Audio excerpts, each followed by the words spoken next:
Ma transition entre ma vie de militant à ma vie de militant, de chrétien militant, s'est faite simplement sur un marché lorsque je distribuais gratuitement le journal, que j'ai rencontré des chrétiens qui étaient déjà hors normes puisqu'ils se trouvaient sur la voie publique, donc sur le trottoir, et qui m'ont tendu un Nouveau Testament. D'ailleurs, je ne sais pas ce que c'était, je connaissais ni l'Ancien, encore moins le Nouveau, et on m'a donné un Nouveau Testament que j'ai pris, et je me suis dit mais qu'est-ce que c'est? Et je l'ai pris, je l'ai amené chez moi et a commencé en moi une lecture et sans comprendre.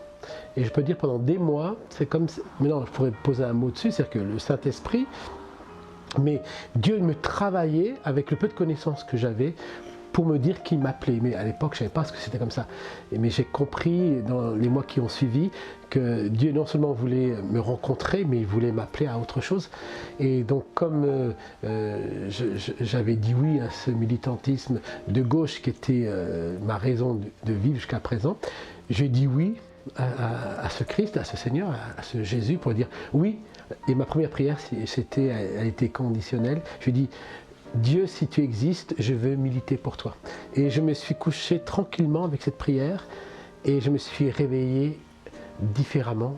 Et ça fait bientôt, c'était en 81, donc ça fait déjà quand même un peu plus de 30 ans que je reste sur cette prière. Dieu, je veux militer pour toi. Donc je continue à militer inlassablement et sans cesse pour ce Dieu d'amour que j'ai rencontré dans ma vie.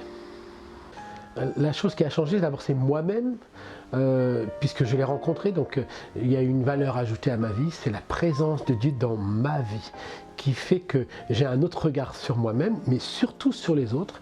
Je me laisse enseigner, je me laisse interpeller, c'est-à-dire que je laisse aussi évangéliser mon intérieur, mes pensées, c'est-à-dire que je ne pense plus comme avant, je pense au travers de sa parole.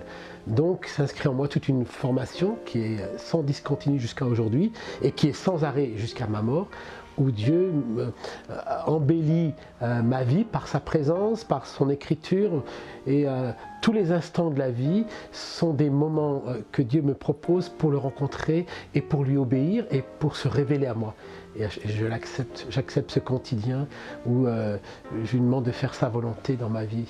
Alors concernant la guérison, une chose est claire, c'est-à-dire qu'avant je priais pour aucun malade et j'avais un taux de réussite à 100%, c'est-à-dire qu'aucun était guéri. Maintenant, j'ai inversé, c'est-à-dire que je me suis pris le risque de, puisque je me suis enlevé aussi, je ne me dois pas au résultat, mais simplement à l'obéissance. C'est-à-dire que je prêche la parole de Dieu, le Seigneur la confirme selon sa grâce et sa bienveillance à chaque instant, et fait que le Seigneur nous surprend, c'est-à-dire que certains sont guéris, d'autres tout de suite, d'autres sont en cheminement, d'autres jamais.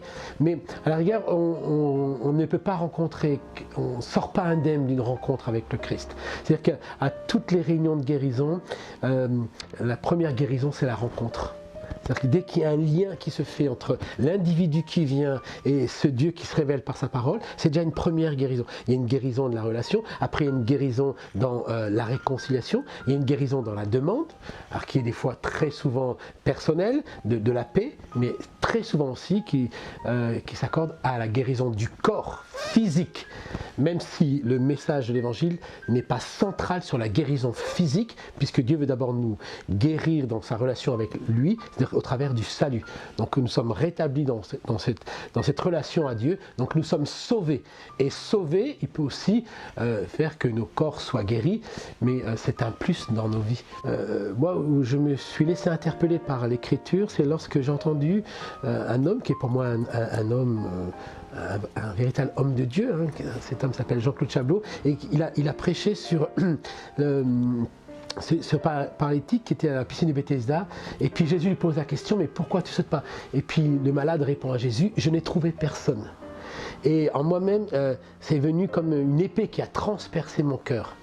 Et d'entendre le Christ dans ma vie, tu vois, il y a beaucoup de gens qui n'ont personne. Mais je dis, mais qui je suis? Ben, juste là. Si tu es juste mon bras, tu es juste mon regard, tu es juste celui qui prêche, moi je ferai le reste. Et donc j'ai compris qu'il y a des gens qui n'avaient personne et que ces personnes qu'ils attendaient, c'était moi. Donc j'ai dit oui.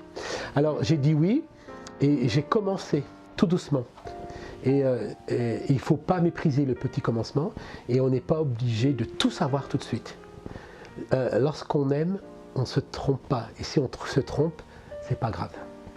En France, il se passe des choses fortes. Bien sûr, tous les médias ne relaient pas, mais dans mes nombreux déplacements, c'est par centaines que les gens viennent, sont touchés dans tous les milieux socio-professionnels, aussi partout. Les gens viennent parce que il y a la même quête et le même désir chez tout le monde. Je ne connais pas quelqu'un qui est dans une situation catastrophique ou délicate ou de maladie ou de difficulté qui veut rester. Il trouve ça normal.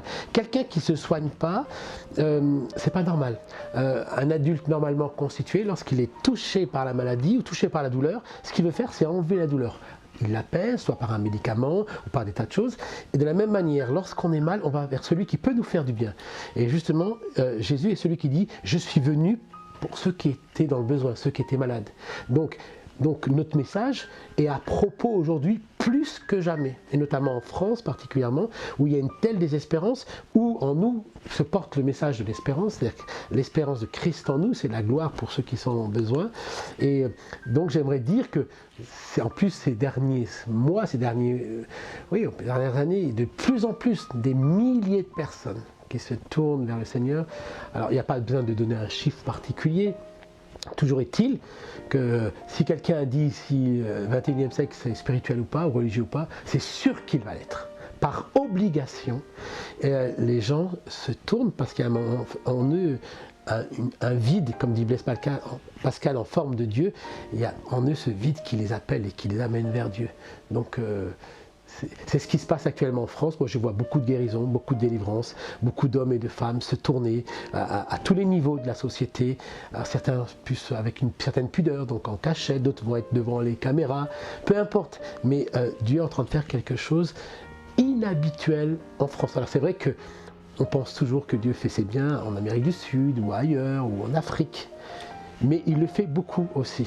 Et ce qui est très surprenant, c'est tous ces gens que la France a colonisés pendant des dizaines d'années, des centaines d'années, reviennent en France. Et c'est ces gens qui viennent apporter l'évangile autrement. Moi, je pense beaucoup à ces femmes de ménage, à tous ceux qui viennent d'Afrique, Philippines, ceux qui gardent des enfants, tous ceux des travaux que les Français ne veulent plus faire, et qui viennent avec leur foi. Et ils viennent confronter les Français dans leur tranquillité de ce pays qui s'est tellement sécurisé. Et ces gens viennent, ils parlent de Dieu au quotidien. Ça bouscule beaucoup de choses. Et je trouve ça, l'humour de Dieu, surprenant.